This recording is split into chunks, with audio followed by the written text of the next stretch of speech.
ঠিক আছে, তোমরা খুশি না? আমি 200 টাকা পেয়েছি। এই 200 টাকাটা ফের অন্য জায়গায় সবাইকে দেবো নাকি? দিতে হবে তো, তোমার তো দেবো, তোমাদের আছে। চলো একবার জোরে দাও, নারী দেখবে, নারী দেখবে। বসো, ঠিক আছে। এইবারে ফরমাইশি গজল শোনাই একটা।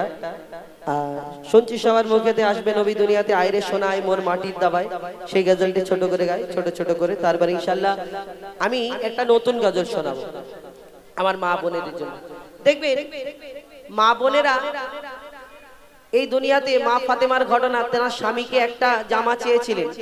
একটা নতুন কাপড় চেয়েছিলেন, তাই বড় কষ্ট পেয়েছেন হযরতে আলী কারামাল্লাহু ওয়াজহু। কেন কষ্ট পেয়েছিলেন? তার কাছে তেমন কিছু ছিল না, তাই কষ্ট পেয়েছিলেন। কিন্তু আমার দয়ার নবী যখন শুনতে পেলেন যে আমার ফাতেমার জন্য আলীর মনটা খারাপ, তাই আমার দয়ার নবী সেই দিন বড় কষ্ট পেয়েছিলেন। 3 দিন মা ফাতেমার মুখ দেখেননি, বাড়িতে যাননি। আর মা ফাতেমা ছুটে ছুটে যায়। আর মা ফাতেমা যখন এই কথা শুনে তিনি কাঁদতে কাঁদতে বাড়িতে চলে আসে। আর স্বামীর কাছে যতক্ষণ না ক্ষমা চায়, এই দুনিয়াতে কি ঘটনা ঘটেছিল মন দিয়ে শুনতে হবে। এখনকার স্বামী আর এখনকার নারী আর ডিজিটাল যুগ তো সব।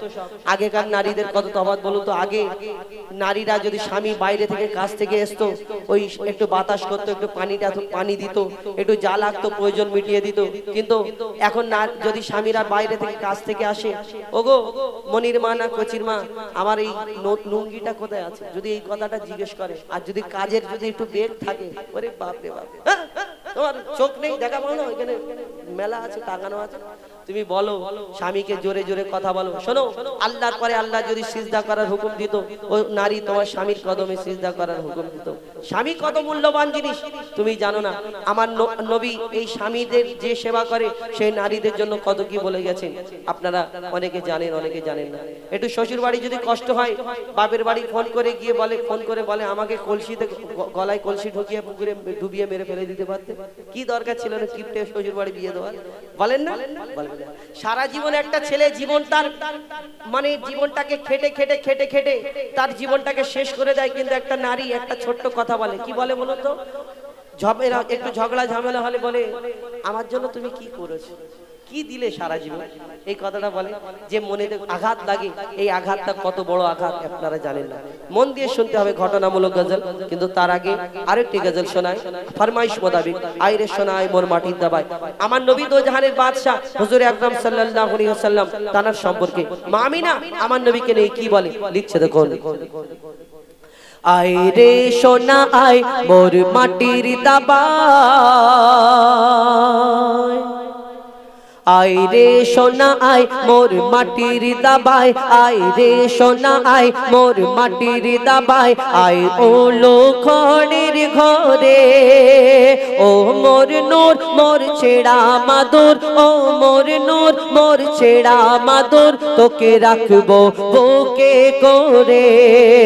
আইরে সোনা আয় মোর মাটির দাবায়, আইরে সোনা আয় মোর মাটির দাবায়, আয় ওলো খড়ের ঘরে, ও মোর নূর মোর ছেড়া মাদুর, ও মোর নূর মোর ছেড়া মাদুর, তোকে রাখবো বুকে করে। আইরে সোনা আয় মোর মাটির দাবায়। আমার নবী মা আমিনা, আমার নবীকে নিয়ে মা আমিনা আরো কি বলতে থাকে কবি ছন্দের মাধ্যমে, আরো কি লিখছে দেখুন। মক্কা মদিনার অলি গলি মেহফিলে মোহাম্মদ বসে, কোরআনের গজল শোনাতে জিবরিল আমিন আসে। মক্কা মদিনার অলি গলি মেহফিলে মোহাম্মদ বসে, কোরআনের গজল শোনাতে জিবরিল আমিন আসে। আজ গাইছে শামা পড়ে আল্লাহুম্মা, আজ গাইছে শামা পড়ে আল্লাহুম্মা, মোর সাইয়্যিদিনাকে ঘিরে। দেখো কালো ভ্রমর খুব নাচাই কোমর, দেখো কালো ভ্রমর খুব নাচাই কোমর, ওই ওলিও মাথা নাড়ে। আইরে সোনা আয় মোর মাটির দাবায়। একদিন ইমাম হাসান আর ইমাম হুসাইন আমার নবীর দুই নামাসা দুই নাতি এসে প্রশ্ন করে বলো নানা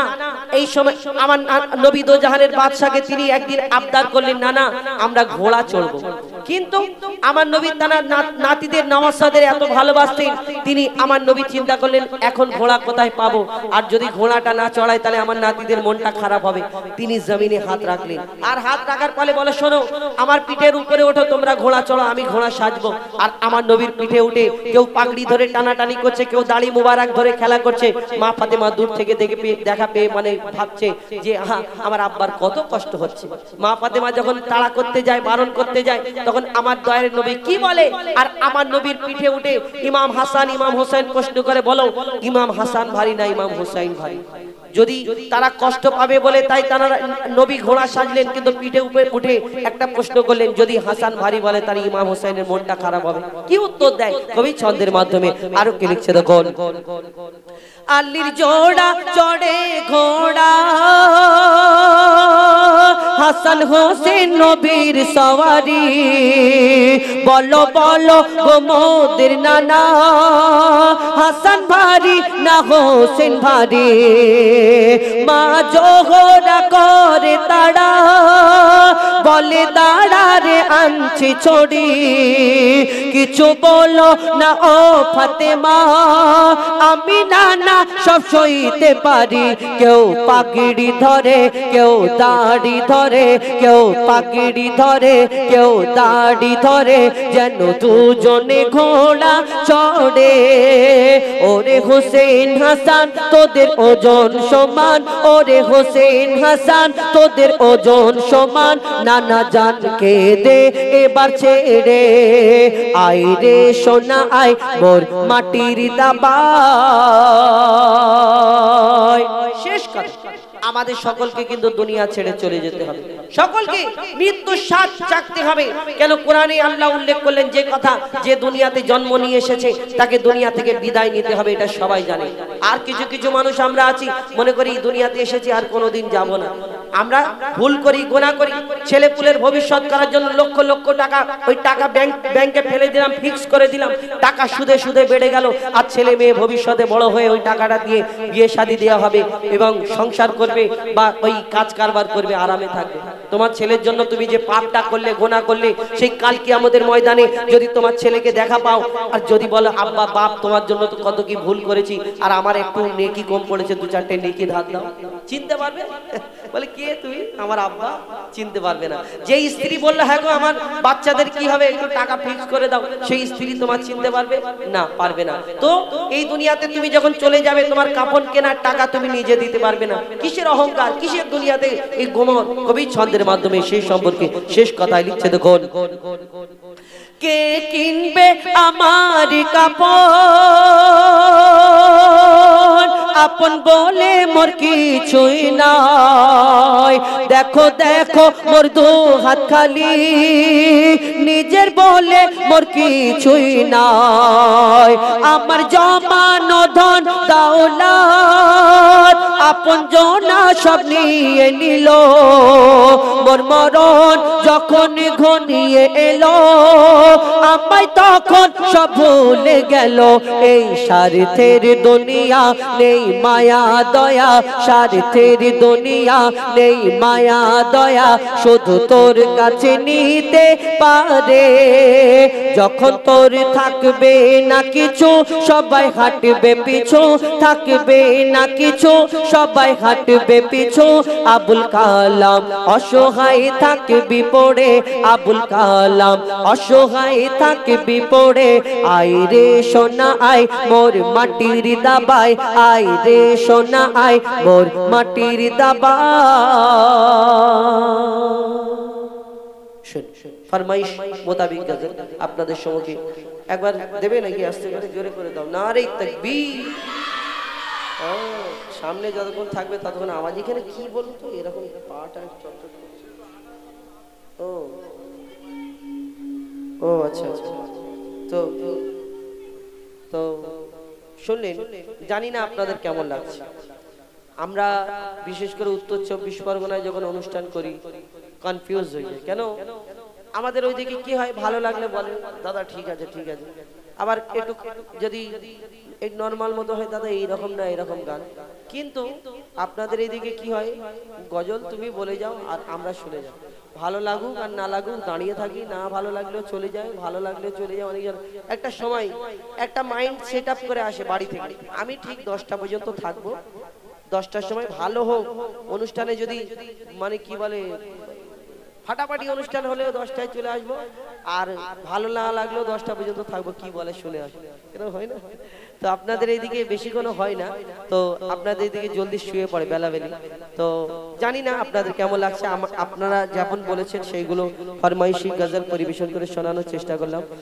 একটানা একটা শিল্পী তো অনেকক্ষণ গাওয়াটা অসম্ভব ব্যাপার, তো আমি অনেকক্ষণ আপনাদের সম্মুখে গাইলাম। এখন আমাদের পরবর্তী শিল্পী আমাদের আজহারউদ্দিন এবং ইমরান ফারাদ, তাদের কণ্ঠ থেকে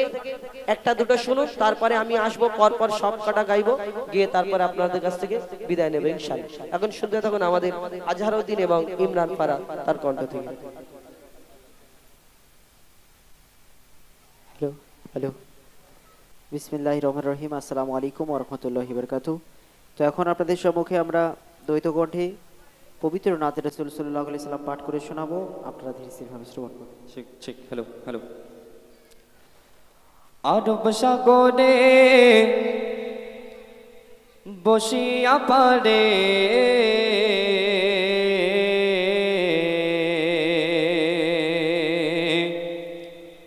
কাঁদে আমি আমার নবীর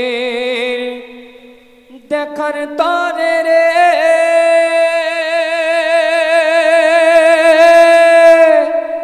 আরব সাগরে বসিয়া পারে, আরব সাগরে বসিয়া পারে কাঁদে আমি আমার নবীর দেখার তরে রে, কাঁদে আমি আমার নবীর দেখার তরে রে। আমি কেমনে যাব রে তোমায় কেমনে পাবো রে, আমি কেমনে যাব রে তোমায় কেমনে পাবো রে, কাঁদে আমি আমার নবীর দেখার তরে রে, কাঁদে আমি আমার নবীর দেখার তরে রে। আরব সাগরে বসিয়া পারে, আরব সাগরে বসিয়া পারে কাঁদে আমি আমার নবীর দেখার তরে রে, কাঁদে আমি আমার নবীর দেখার তরে রে। আরব সাগর শুকিয়ে যায় মদিনাতে যায়, এইভাবে মুই কতদিন থাকবো অপেক্ষায়। আরব সাগর শুকিয়ে যায় মদিনাতে যায়, এইভাবে মুই কতদিন থাকবো অপেক্ষায়। সাগর পাড়ে বসে আমার, সাগর পাড়ে বসে আমার সময় কাটে রে, কাঁদে আমি আমার নবীর দেখার তরে রে, কাঁদে আমি আমার নবীর দেখার তরে রে।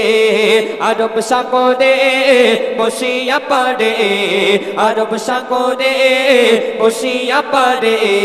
কাঁদে আমি আমার নবীর দেখার তরে রে, কাঁদে আমি আমার নবীর দেখার তরে রে। কত কাফের দেখেছিল আমার নবীজিকে, আমি অধম তাকিয়ে রই ওই মদিনার দিকে। কত কাফের দেখেছিল আমার নবীজিকে, আমি অধম তাকিয়ে রই ওই মদিনার দিকে। সদাই ভাবি আল্লাহ রাজি, সদাই ভাবি আল্লাহ রাজি কবে কবে রে, কাঁদে আমি আমার নবীর দেখার তরে রে, কাঁদে আমি আমার নবীর দেখার তরে রে। আরব সাগরে বসিয়া পারে, আরব সাগরে বসিয়া পারে কাঁদে আমি আমার নবীর দেখার তরে রে, কাঁদে আমি আমার নবীর দেখার তরে রে। ওই মদিনার দৃশ্যগুলি আঁকি মনের মাঝে, কল্পনাকে করতে সফল কাঁদে সকাল সাজে। ওই মদিনার দৃশ্যগুলি, ওই মদিনার দৃশ্যগুলি আঁকি মনের মাঝে, কল্পনাকে করতে সফল কাঁদি সকাল সাজে। জানি না মোর আশা কবে, জানি না মোর আশা কবে পূরণ হবে রে, কাঁদে আমি আমার নবীর দেখার তরে রে, কাঁদি আমি আমার নবীর দেখার তরে রে আরব সাগরে বসিয়া পারে আরব সাগরে বসিয়া পারে কাঁদি আমি আমার নবীর দেখার তরে রে কাঁদি আমি আমার নবীর দেখার তরে রে। শেষ কথার মাধ্যমে কবির ইচ্ছার শোন। জানি আমি ওই মদিনা জানি আমি ওই মদিনা ভারত হতে দূরে খোয়াব মাঝে দিও দেখা ও গো নবী মোরে জানি আমি ওই মদিনা জানি আমি ওই মদিনা ভারত হতে দূরে খোয়াব মাঝে দিও দেখা ও গো নবী মোরে কবি কাইজার ছন্দ লেখে কবি কাইজার ছন্দ লেখে নবী তরে রে কাঁদি আমি আমার নবীর দেখা তরে রে কাঁদি আমি আমার নবীর দেখা তরে রে আমি কেমনে যাব রে তোমায় কেমনে পাবো রে আমি কেমনে যাব রে তোমায় কেমনে পাবো রে কাঁদি আমি আমার নবীর দেখার তরে রে কাঁদি আমি আমার নবীর দেখার তরে রে কাঁদি আমি আমার নবীর দেখার তরে রে কাঁদি আমি আমার নবীর দেখার তরে রে। শুনলেন ডুয়েট কণ্ঠে পবিত্র নাত রাসূল। তো এখন আমরা সময় কেমন ওস্তাদ ইবনে হুযায়ফা কিছু ফার্মেসি কালাম এবং কয়েকটা নিত্য নিত্য কালাম পরিবেশন করে তারপর আমরা শেষের দিকে আসবো ইনশাআল্লাহ।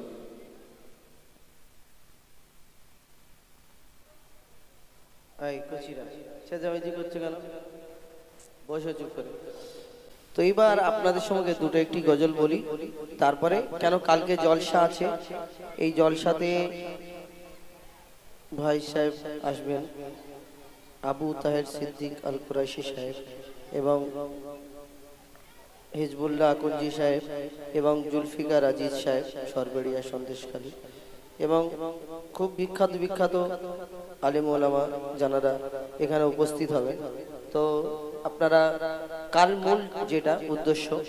তো আজকের বেশিক্ষণ আর আপনাদের সময় নষ্ট করব না, একটা দুটো গজল শোনায় আমার মা বোনেদেরকে নিয়ে একটি গজল যেটা বললাম যে ওই মা ফাতেমার ঘটনা, তারপর শুনছি সবার মুখেতে আসবে নবী দুনিয়াতে। আর একটি গজল ফরমাইশ করেছেন আমার দাদা, হারিয়ে সেদিন আজ কাঁদছি নসিদিন, এই গজলটা আমার বন্ধু আবুল কালামের গজল। আর আর ঘুমিয়ে যারে লাল আমার কিছু নেই তোকে দেবার, তো সেটা ইশকে হাবিব সাহেবের, জনাব ইশকে হাবিব সাহেবের গজল। তো সেটা ছোট করে গাওয়ার চেষ্টা করি। উনি হচ্ছে গজলের সুরে, গজলের সম্রাট, গজলের রাজা, আর আমরা গজলের ভিখারি। তো ওনার গজল তো গাওয়াটা তো মানে অসম্ভব ব্যাপার, তো চেষ্টা করি। তার লিখছে দেখুন, ঘুমিয়ে যারে লালামা কিছু নেই তোকে দেবা, ঘুমিয়ে যারে লাল আমার কিছু নেই তোকে দেবার। এ ফাতেমা আজ বেগানা এক দানা নেই ঘরে খাবার, ঘুমিয়ে যারে লাল আমার কিছু নেই তোকে দেবার, ঘুমিয়ে যারে লাল আমার কিছু নেই তোকে দেবার। আয়ে আয় আকাশের চাঁদা এনে চুমা দে এর পায়, আয়ে আয় আকাশের চাঁদা এনে চুমা দে এর পায়। মোর মাসুমলি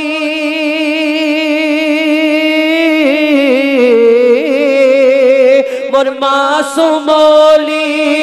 জানের কোলি, তুই এলি বাপ রোজার মাসে, একটু দুধ খারে শুধু মধু নিয়ে দেখে আসে। হুর মালিকা হুর মালিকা রেখেছে রোজা লাল আমার ঘুমিয়ে যা রে লাল আমার কিছু নেই তোকে দেবার ঘুমিয়ে যা রে লাল আমার কিছু নেই তোকে দেবার আসমান সেদিন মেঘে ঢাকা যায়নি রোজার চাঁদ দেখা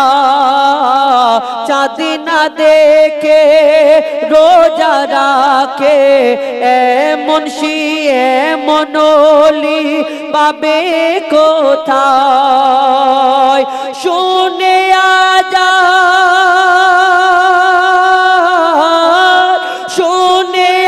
আজান মোর গৌসুল আজম শুনে আজান মোর গৌসুল আজম তবে দুধ পান করে মার ঘুমিয়ে যা রে লাল আমার কিছু নেই তোকে দেবার ঘুমিয়ে যা রে লাল আমার কিছু নেই তোকে দেবার ইশকে হাবিব সাহেবের গজল শোনালাম, চেষ্টা করলাম, ওনার মতো তো পারবো না। তো এবার যে ঘটনাগুলো বলছি, ওই আমি জোরে বললে কি কমিয়ে দিচ্ছে না, আমার দম শেষ হয়ে যাচ্ছে, কি হয়েছে বুঝতে পারিনি। আপনার কি সেই অটো চালু করা আছে নাকি? প্রেশার দিলে ওই মানে আপনার প্রেশার কম প্রেশার না, বলি কম প্রেশার আছে কি? আমার তো হতে পারে, এক একটা এতে থাকে কি হয়, গেট লক করা থাকে, লক করা হলে কি হবে মানে যত শিল্পী চেঁচাক যা পারে করুক। তো আমার মা বোনেদের জন্য যে গজলটি বলছিলাম, মা ফাতেমার ঘটনা, আমার মায়েরা তো সব চলে যাবে, কেন আপনাদের সময় হয়ে গেছে, 10:30 বাজে। আমার ভাই বললেন 10:30 পর্যন্ত এরকম হবে, তো আপনাদের এইখানে সত্যি একটু জলদি চলে যায়। তো এই ঘটনাটা বলে দিই, তারপর শুনছি সবার মুখেতে, তারপরে ওই ইয়া শহীদে কারবালা বলে আপনাদের কাছ থেকে বিদায় নেবো। আর বেশিক্ষণ সময় নষ্ট করব না, আপনাদেরও আর আমরাও অনেক দূর যাব, বাড়ি চলে যাবো ইনশাআল্লাহ। তো এই মা ফাতেমার ঘটনা, কি ঘটনা, একদিন হযরতে আলী কারামাল্লাহু ওয়াজহু তিনি যুদ্ধে যাবে বলে রেডি হচ্ছে, প্রস্তুত হচ্ছে। আর এই যুদ্ধে যাওয়ার জন্য যখন মা ফাতেমা যখন রেডি হচ্ছে, প্রস্তুত হচ্ছে, তখন মা ফাতেমা তানার যা কিছু লাগবে, পোশাক আশাক যাবতীয় সামানপত্র জিনিসপত্র মা ফাতেমার সামনে হাজির করে দেয়। হাজির করে দেওয়ার পরে তারপরে মা ফাতেমা বলে, স্বামী গো, আমার একটা অনেক দিনের একটা শখ আবদার আশা, আমার একটা পোশাক লাগবে, আমার একটা কাপড় লাগবে, নতুন জামা, কেন আমার প্রয়োজন আছে। তানারা প্রয়োজন ছাড়া নিতেন না। আমরা মাসে 4-5টা করে শপিং মলে গিয়ে কাপড় কিনি, স্বামীর একটু টাকা হলে আবার বলি এটা কিনতে হবে। এখন ওই কি বলে অনলাইনে তো সব পার্সেল চলে আসছে এখন। তো মা ফাতেমা তানারা এই দুনিয়াতে জান্নাতের রানী যাকে বলা হয়, তিনি কোনোদিন ফালতু খরচ করতেন স্বামী না। তো স্বামীর কাছে একটা কাপড় চেয়েছেন, জামা চেয়েছেন মা ফাতেমা, কিন্তু হযরত আলী তানার মনটা খারাপ। কেন মনটা খারাপ? দিতে হবে এই কারণে না, তিনি চিন্তা করলেন জান্নাতের রানী নবী নন্দিনী ফাতেমাকে আমি বিয়ে করার পরে তেমন কিছু আমি দিতে পারিনি, আর ফাতেমা আমাকে এমন সময় একটা জামা চেয়ে বসেছে, আমি যুদ্ধে যাচ্ছি আল্লাহর রাস্তায়, যদি আমি না আর এই ঘরে ফিরে আসতে পারি, যদি শহীদ হয়ে যায়, তাহলে কি হবে, হয়তো ফাতেমার এই জামাটা কেনা হবে না। চিন্তা করে হযরত আলীর মনটা খারাপ, কিন্তু তিনি যুদ্ধে চলে গেল মনটা খারাপ করে। কিন্তু এই ঘটনাটা যখন ইমাম হাসান ইমাম হুসাইন দেখলেন, আর আমার নবীর দরবারে ছুটে ছুটে আসে, না না আমার আব্বা মনটা খারাপ করে চলে গেল। এই কথা শুনে আমার দয়ার নবী ঝরঝর করে কেঁদে ফেলে। আর কি হয় ঘটনা, কবি ছন্দের মাধ্যমে অতি মূল্যবান কথা লিখছে, দেখুন। শোনো শোনো মা বোনেদের বলি, শোনো না, স্বামীর মনে মা বোনেরা ব্যথা দিও না, আমার নবীর ঘোষণা ঘটনা শোনো মা ফাতেমার, ঘটনা শোনো মা ফাতেমার, স্বামীর মনে মা বোনেরা ব্যথা দিও না, আমার নবীর ঘোষণা ঘটনা শোনো মা ফাতেমার, ঘটনা শোনো মা ফাতেমার স্বামীর মনে মা বোনেরা ব্যথা দিও না আমার নবীর ঘোষণা ঘটনা শোনো মা ফাতেমার কি ঘটনা যুদ্ধে যাবে হযরত আলী কারামাল্লাহু ওয়াজহু তিনি প্রস্তুত হচ্ছেন আর মনটা খারাপ কি হয় কবি ছন্দের মাধ্যমে আরো কি লিখছে দেখুন যুদ্ধ করতে যাবে আলী হাতে নিল তলোয়ার যুদ্ধ করতে যাবে আলী হাতে নিল তলোয়ার মা ফাতেমা স্বামীর কাছে করলো এমন আবদার মা ফাতেমা স্বামীর কাছে করলো এমন আবদার মা ফাতেমা স্বামীর কাছে করলো এমন আবদার যুদ্ধ থেকে ফেরার পথে আসবে যখন ঘরে একটি নতুন কাপড় কিনে আনবে আমার তরে একটি নতুন কাপড় কিনে আনবে আমার তরে এই কথা শুনে হযরত আলী বড়ই দুঃখ পায় যদি আমি শহীদ হয়ে যাই কে আনবে বলো কাপড় তোমার কে আনবে বলো কাপড় তোমার স্বামীর মনে মা বোনেরা ব্যথা দিও না আমার নবীর ঘোষণা ঘটনা শোনো মা ফাতেমার হযরত আলী মনটা খারাপ আস্তে আস্তে চলে যা আমার ফাতেমা কোনোদিন চায় না এই সময় আমাকে আবদার করলো মনটা খারাপ করে যুদ্ধে চলে যায় তারপরে কি ঘটনা যখন ইমাম হাসান ইমাম হুসাইন ছোট্ট দুই নামাজা দুই নাতি আমার নবীর দরবারে এসে হাজির হয় নানা গো আমার আব্বা মনটা খারাপ করে যুদ্ধে চলে যায় কেন যুদ্ধে চলে যায় আমার আম্মা এই কথা বলেছে তাই তার মনটা খারাপ এই কথা শুনে আমার নবী আফসোস করে হ্যাঁ আমার ফাতেমা এরকম কাজ করলো আমার নবীর মনটা খারাপ তিনি কাঁদতে থাকে কি হয় কবি ছন্দের মাধ্যমে লিখছে দেখুন যুদ্ধে দুঃখ ভরা হৃদয় নিয়ে আলী গেল রণে দুঃখ ভরা হৃদয় নিয়ে আলী গেল রণে নানার কাছে ছুটে এলো হাসান হোসেন নানার কাছে ছুটে এলো হাসান হোসেন আব্বুর কাছে নতুন কাপড় চেয়েছে আম্মি জান তাই আব্বুর মনটা খুবই খারাপ ছিল যে সে পেরেশান আব্বুর মনটা খুবই খারাপ ছিল যে সে পেরেশান আব্বুর মনটা খুবই খারাপ ছিল যে সে পেরেশান এই কথা শুনে দয়ার নবীর কান্না থামে না কি ভুল করলো ফাতেমা কি করলে বলো বেটি আমার কি করলে বলো বেটি আমার স্বামীর মনে মা বোনেরা ব্যথা দিও না আমার নবীর ঘোষণা ঘটনা শোনো মা ফাতেমার একদিন হয়ে গেল দুদিন হয়ে গেল তিন দিন হয়ে গেল আমার নবী মা ফাতেমার ঘরে রোজ যেতেন কিন্তু দুদিন তিন দিন হয়ে যায় মা ফাতেমার ঘরে আর আসে না মা ফাতেমা চিন্তা করে আহা আমার আব্বা যে আমার মুখ না দেখে থাকতে পারে না ঘুমায় না সেই আমার আব্বা আমার ঘরে কেন আসে না দুদিন তিন দিন হয়ে গেল ছুটে ছুটে মা ফাতেমা দয়ার নবীর দরবারে পৌঁছে যায় আর পৌঁছানোর পরে দয়ার নবী মা ফাতেমার আওয়াজটা শুনে তিনি অন্যদিকে ঘুরে গেলেন মা ফাতেমার মুখের দিকে তাকায় না আর মা ফাতেমাকে সেদিন কি বলে মা ফাতেমা প্রশ্ন করার পরে কবি ছন্দের মাধ্যমে লিখছে দেখুন যার মুখ না দেখে ঘুমাতো না দয়ার নবীজি আমার যার মুখ না দেখে ঘুমাতো না দয়ার নবীজি আমার আর রাতের পরে রাত কেটে যায় মুখ দেখে না ফাতেমার রাতের পরে রাত কেটে যায় মুখ দেখে না ফাতেমার রাতের পরে রাত কেটে যায় মুখ দেখে না ফাতেমার রাতের পরে রাত কেটে যায় মুখ দেখে না ফাতেমার মা ফাতেমা ছুটে এলো আব্বা জানের কাছে তবু বেটির মুখ দেখে না পেছন ফিরে আছে তবু বেটির মুখ দেখে না পেছন ফিরে আছে বলছে নবী ও গো বেটি বাড়ি ফিরে যাও আগে স্বামীর কাছে ক্ষমা চাও তবে করবে ক্ষমা আল্লাহ আমার তবে করবে ক্ষমা আল্লাহ আল্লাহ আমার স্বামীর মনে মা বোনেরা ব্যথা দিও না আমার নবীর ঘোষণা ঘটনা শোনো মা ফাতেমার মা ফাতেমা এই কথা শুনে তিনি কাঁদতে কাঁদতে ছুটতে ছুটতে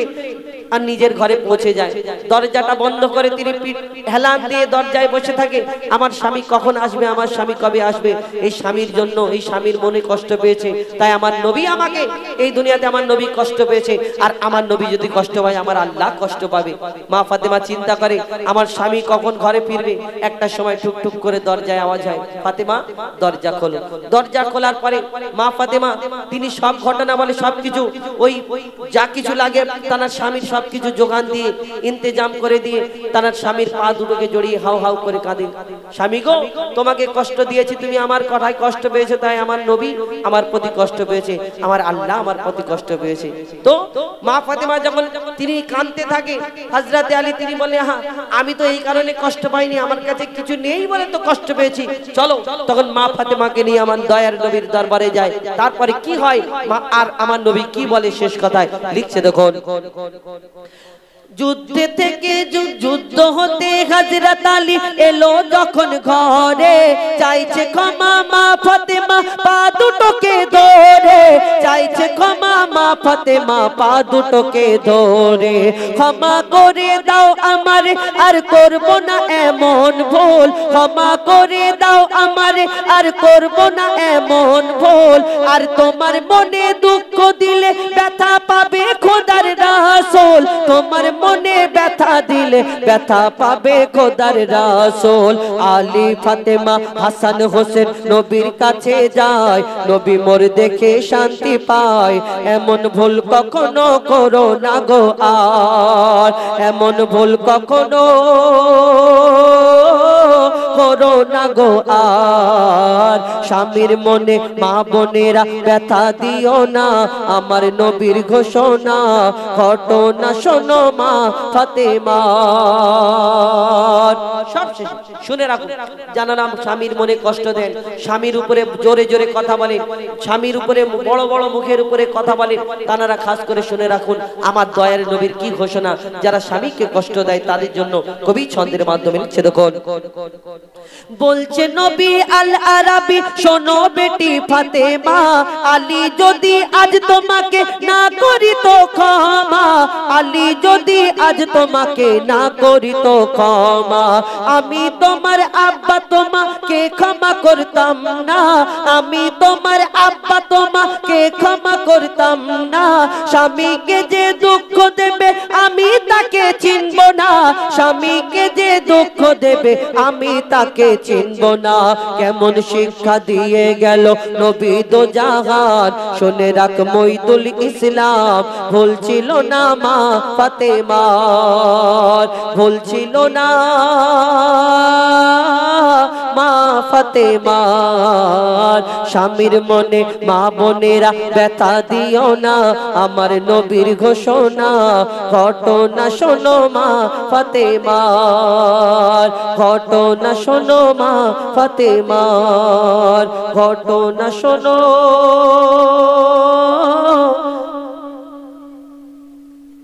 মা ফাতেমা এটা কে দিল কার ফরমাইশ হ্যাঁ